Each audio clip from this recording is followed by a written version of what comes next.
What is going on, Colts Nation? Welcome back to another episode of Bring the Juice. Your guys, Cody and Derek here. Guys, we have not done a Q&A in so very long, so we wanted to do one for you guys. We sifted through. I sent a tweet out last week about some questions you guys might have regarding the Indianapolis Colts. We didn't get to every single question because there's quite a few, but we did get a few questions, and there were some questions that were similar, so we kind of included them all into one question. So the way that this is going to work is I'm going to read a question. Derek's going to give his thoughts on the question. I'm going to give my thoughts, and then I'll read and go on to the next question, so on and so forth, till we go through all the questions. The first question, Derek, we have here is about Paris Campbell. It asks, what will Paris Campbell's role look like next season? I think this could potentially be a good bait as well to see if he'll talk about ideas at the wide receiver position. What say you about this question regarding Paris Campbell? Yeah, I mean, I kind of mentioned it right before the start of the podcast, and I thought that he could be a lot of what a Cordell Patterson used to be, before he went like into full running back mode. Cordell, you could just really use in a multitude of different ways. You use him in the sweeps, you use him in out in the flats, you find a way to get him in the middle of the field, and you have the chance to have him run the football occasionally. He's one of those guys that if he remains healthy, I mean, the strategy for him is not going to be any different. You need to continue to try to get him the ball, because when the ball's in his hands, I mean, he definitely can burn anyone on the football field as long as he remains healthy.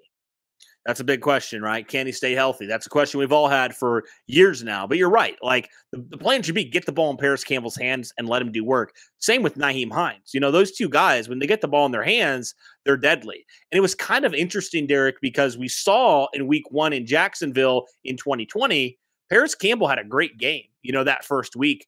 And they gave him the ball on sweeps, they end arounds, all those things. They just gave him the ball and let him go to work. And they didn't really do that a whole lot with Paris Campbell last year. I know he was injured quite a bit, but even when he was on the field, he didn't really get that opportunity much. So I'm hoping now with Matt Ryan, the way the Colts want to, get Nyheim Hines involved, kind of go back to how they were using some of these guys in 2020. I'm hoping Paris Campbell will benefit from that as well. If he stays healthy, and that's a big if, I see his role. I agree. Being kind of that Cordell Patterson in that Atlanta offense, maybe not running the football as much, but just getting the ball in his hands. That question was from Gavin. Thank you, Gavin. Appreciate the question. All right, next question. Are you happy with the current moves, and what do you want the most moving forward? Yeah, I mean, I'm very happy with the move so far. I mean, Ballard has addressed the two biggest issues in the team right now, and that was getting the quarterback that we needed, and also getting a pass rush. And we finally have a proven guy at both of those positions that you feel confident that at least both of these guys can at least give some kind of great production out of them at that position. I mean, we were talking about it at the end of the season, that pass rush. I mean, we were doing terrible all season at getting to the quarterback. And, getting a guy like Yannick Ngakoue is huge, to be able to open things up. It releases a lot of stress off of DeForest Buckner in a lot of ways, which is huge for the middle. And again, it's great for a guy like Kwity Paye, who's still learning to learn from someone like a Yannick Ngakoue. And then, we've talked about Matt Ryan so many times over the last few weeks. Yeah, I mean, what he's been able to do, what he is able to bring to this team, I mean, it can't be understated. And then, we're talking about what we want the most going forward.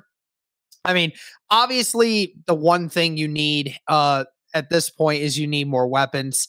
Don't know how the Colts are going to address that, but either way, that still needs to be addressed. And, I still feel you need a number one corner. I still feel we're in that spot at the moment. Getting a guy like Tyrann Mathieu, I know he's not exactly a corner, but a guy that, could really impact your secondary in a multitude of different ways. I just think that he would be so big for this team if you were able to sign him. So that's some of the things that I think we could get going forward. Yeah, you hit the nail on the head. And if I can add real fast about the defensive side, what I would like to see, I want to see one of these moves, if not both of these moves. And I don't know if they can do both of these moves, but I want either of them to trade for James Bradberry, who they have been linked to. He's a corner from the New York Giants, really good corner. He's a Pro Bowler in 2020. He'd be your number one corner. Or I want them to sign Tyrann Mathieu. I just think you need to do something. You need to get an impact player in your secondary at one of those positions in your DBs. I just feel like you do. You need to get a Pro Bowl All-Pro kind of player, whether it's Bradberry, whether it's Mathieu, whether it's both of them. You just need to add there for sure. Obviously the weapons as well, but I'm feeling like they're probably going to go look at the draft a little bit more to go get wide receiver, tight end, all those things. But good question. Thank you, Adrian, for that question. Really appreciate it.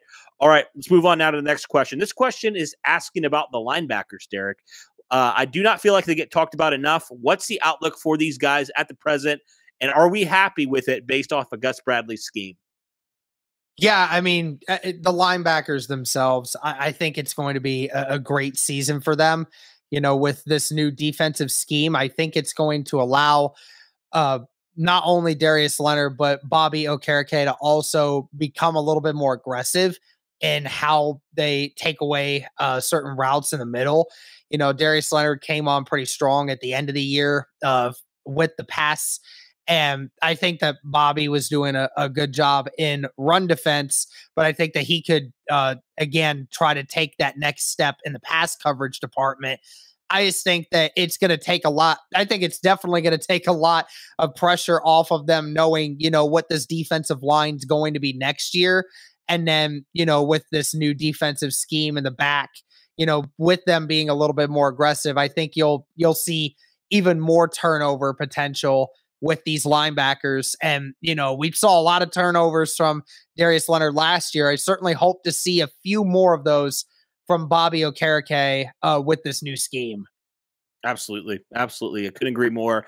That one was from Maurice. Appreciate the question. Daryl's asking about positions Ballard fills at free agency. We kind of touched on that, but thank you for the question, Daryl. He says, big fan of the podcast here. Thank you. We really appreciate it, man.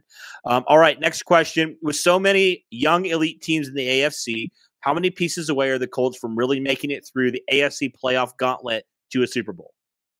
Well, I mean, it really only comes down to the one position, right? And that's the quarterback, because you're talking about all these AFC teams that are elite now and have gauntlets of teams.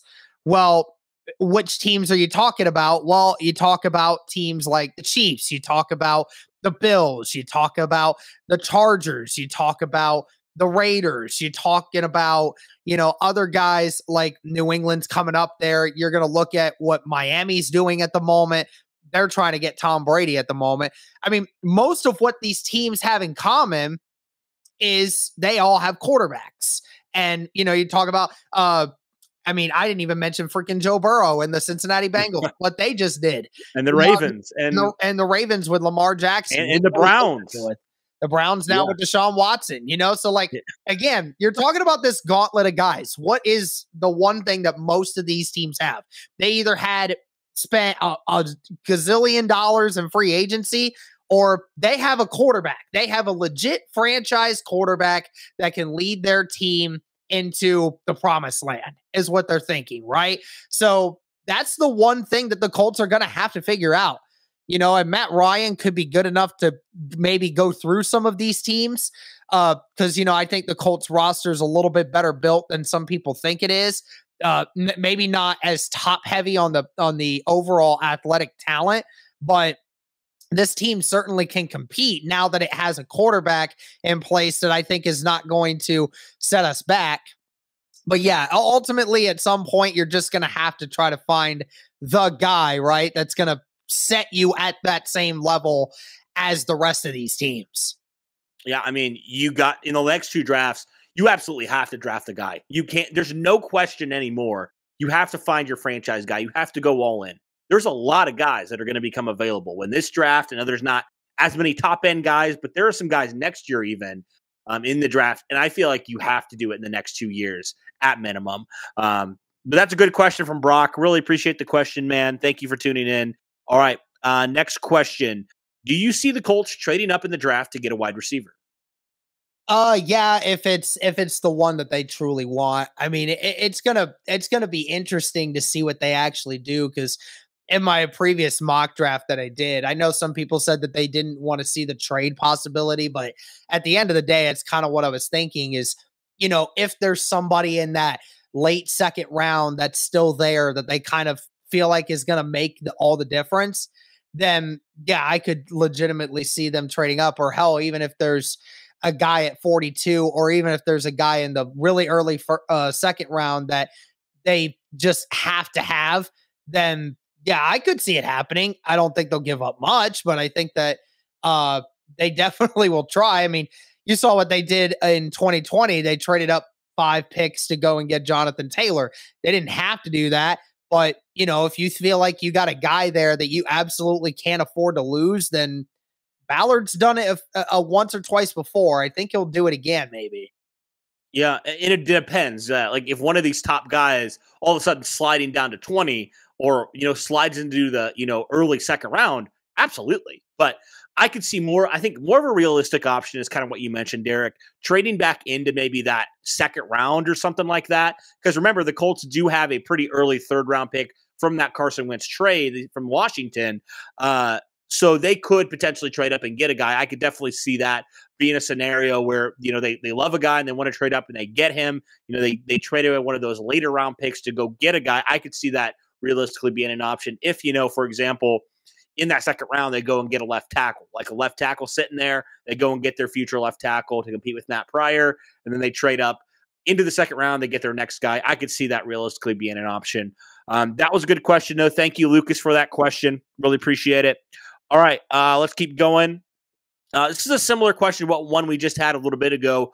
Even if they draft a wide receiver and tight end, is that enough weapons to seriously compete in the AFC? No, not at the moment. You're drafting a guy, you can't ever expect a rookie at this level, especially at a skill position, to really set you over the edge. You just can't do that. So yeah, I mean, down the road it could, but at this moment in time, that still would not be enough for the Colts to, be in serious contention in the AFC at the moment. Yeah, it's a lot of pressure for a rookie to do, or a couple rookies to do.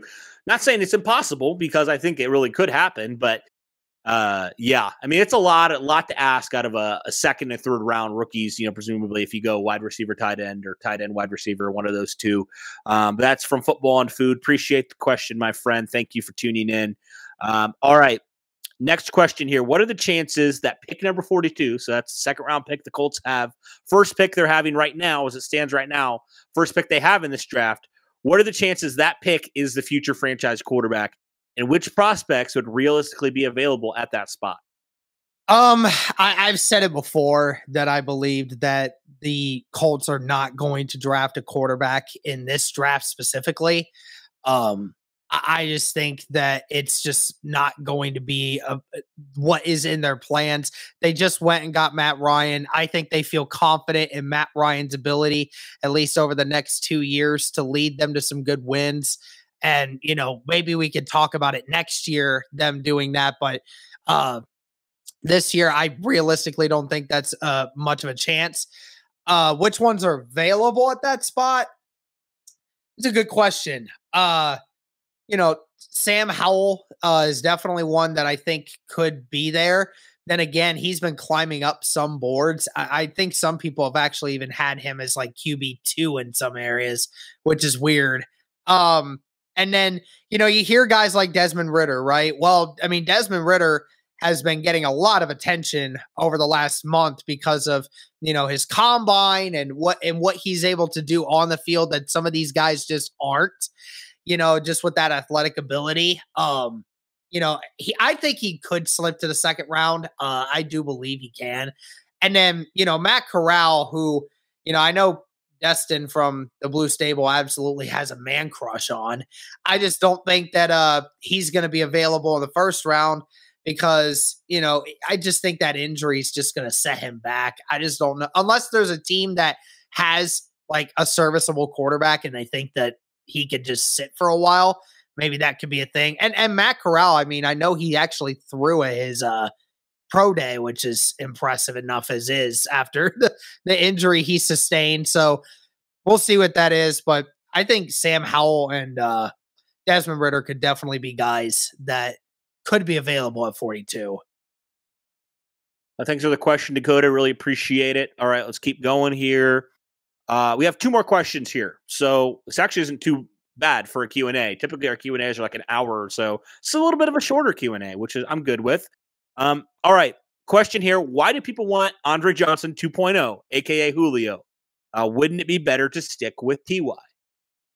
Well, I mean, the whole reason everyone's talking about Julio, right, is the fact of it's Matt Ryan. Matt Ryan, who had Julio for 6, 7 seasons, and those guys have, developed an unbelievable connection with each other.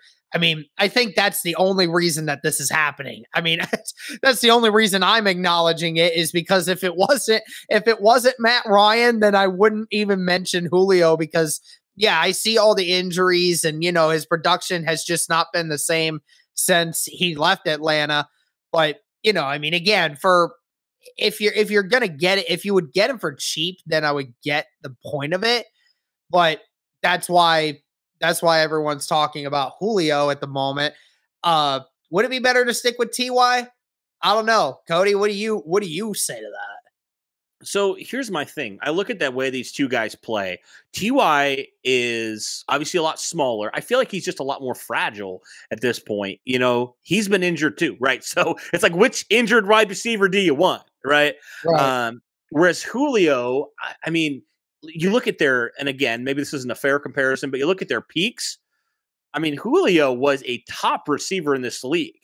So I kind of, in certain ways, almost would view it as, when the Colts cut Pierre Desir or they let him go and they signed Xavier Rhodes, right? Why'd they do that? Because they felt like Xavier Rhodes at his ceiling was higher than Pierre Desir. Ended up working out in their favor for a couple years. Now, I'm not saying that's going to happen with Julio because the injuries are a concern. But I could see, and I could make an argument. I could see how they could make an argument. Mention the Matt Ryan connection. That makes total sense. And also his ceiling, let's be honest, at this point, it's higher than T.Y.'s ceiling. I'm just going to say it. It is when he's healthy. Now, is he healthy? I don't know. But he's only a couple years removed from being a Pro Bowl All-Pro player, right? I mean, that's true. That is, but can he stay healthy? I don't know if he can. But he has that connection with Ryan. And I don't think, Derek, even if you were to sign a Julio, say, for example, that doesn't, in my opinion, change who you draft at 42. I think you draft a wide receiver anyways. Yeah. It's another guy you would sign him for virtually nothing. I would think it'd be a very low risk, potential high reward, just like the Xavier Rhodes signing, in my opinion. And, I feel like if any team can get the most out of a guy that has struggled the last couple of years, I know Julio's has been injuries, but it's the Colts at this point. I feel like they're a team that can do that. And it gives you a legit fighting chance in the AFC, right? At best case scenario, you get Pittman, you get Julio, and you get a rookie wide receiver in the second round. That's a pretty good trio right there if they're all healthy. Now, I don't know if they all will be, but if they are, gives you a chance at least. Right. All right. That was a good question, though. I mean, I think people are probably going to disagree. That was from Scotty. Appreciate it, Scotty. Last question here.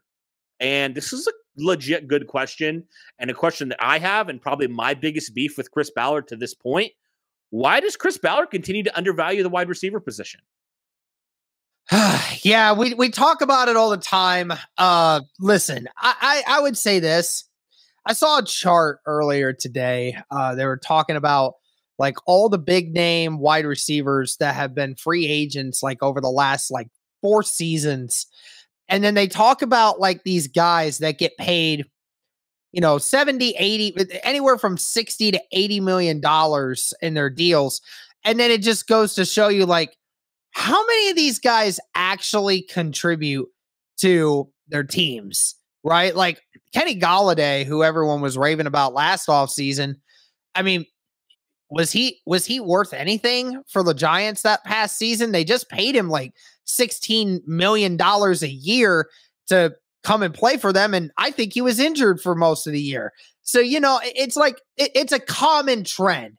We always talk about these wide receivers, these free agent wide receivers. And, we always want to get the biggest name free agent wide receivers, right?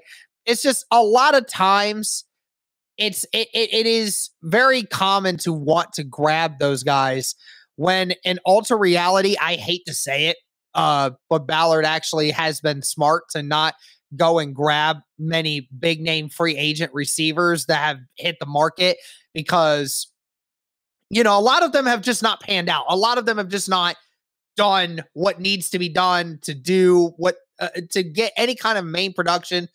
And, they were talking about it the other day. I think it was Reich that mentioned this, and I think it's the same view as Ballard, that you have a quarterback in Matt Ryan now who you believe that is actually going to be able to get your receivers more involved, like actually be able to hit the routes that need to be hit, right? And things like that. So I get that perspective. They're saying that Wentz was not the most accurate quarterback, so therefore it kind of set back the receivers a little bit because of the timing and everything else that goes into making plays on the football field. But at the same time, yeah, it really does suck that, it does feel like all these teams, have these tremendous weapons and, the Colts just don't have a lot of great wide receiver / tight end play right now. They just don't. And anyone that is there is pretty much just young and unproven at this point. Michael Pittman has shown he's proven. He's young, but he's proven. He showed that even with Carson Wentz, the dude can go get you 80 receptions for 1,000 yards and get you a couple touchdowns throughout the year. So that's provenness to me.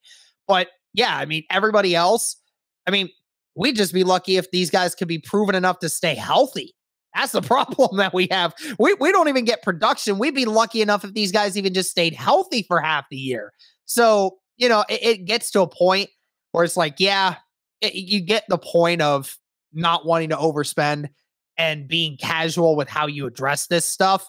But yeah, it does suck knowing that a lot of these AFC teams, especially in the AFC, have, 2 or 3 really solid wide receivers, some of them like elite receivers. And yet we just seem to not be able to find the answer. I think to be fair to Balor this offseason, he didn't have a quarterback.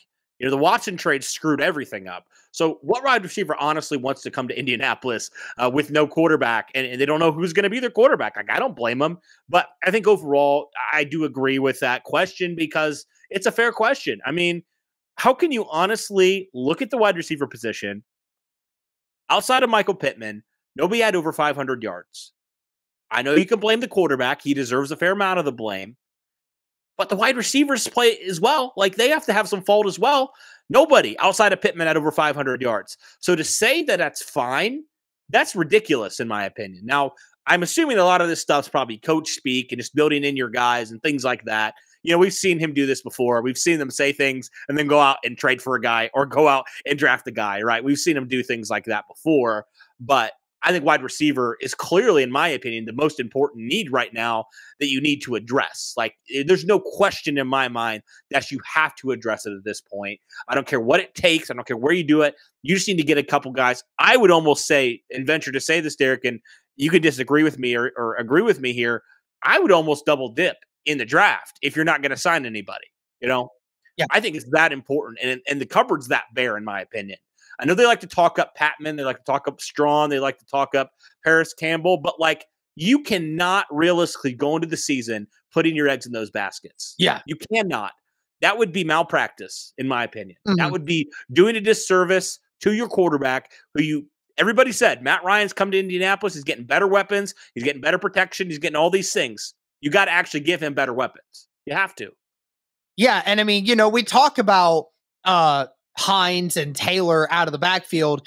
Yeah, that's just not part of the question. We're asking about wide receiver and why that seems to be the case, that Ballard and Reich always seem to be so damn confident in this wide receiver group when it has accomplished nothing besides Michael Pittman. No disrespect to T.Y. Hilton. Hilton's just not the player that he once was. He's just hurt half the year. Maybe he can kind of return a little bit to the form that we saw from 2019 or 2020 with Phillip Rivers. Maybe we could see a form of that with Matt Ryan. maybe we can see that. But at the end of the day, you know, Pittman is doing it all by himself right now. You just let go of Zach Pascal. All your other guys are either hurt all the time or they're so young and inexperienced and everything and raw that they just aren't able to do much. Yeah, you're right. It'd be a disservice to Matt Ryan and to this team to just walk in there with this wide receiver group right now. And I truly believe they know that. They're probably just talking it up that they believe in the guys that they have. I mean, to be fair, Frank Reich said he thinks Carson Wentz could be a top 10 quarterback. So, I mean, take that as you will for what he's saying. He's sticking with his guys a little bit, I feel like. So, it's so hard right now because people overreact to everything that they say, right? Right. People overreact to everything Ballard says, to everything Reich says. So it's like, what are we going to take at face value? What are we going to take and say, all right, he's kind of BSing us a little bit here. He's just kind of saying, going through the motions, saying the things that he probably should say to build into his guys, build that confidence. But, actions speak louder than words, Derek. And, I think the Colts' actions hopefully will speak louder than words here. And the Colts will draft a guy here in the second round, or maybe trade up and get a guy in the first round. You never know.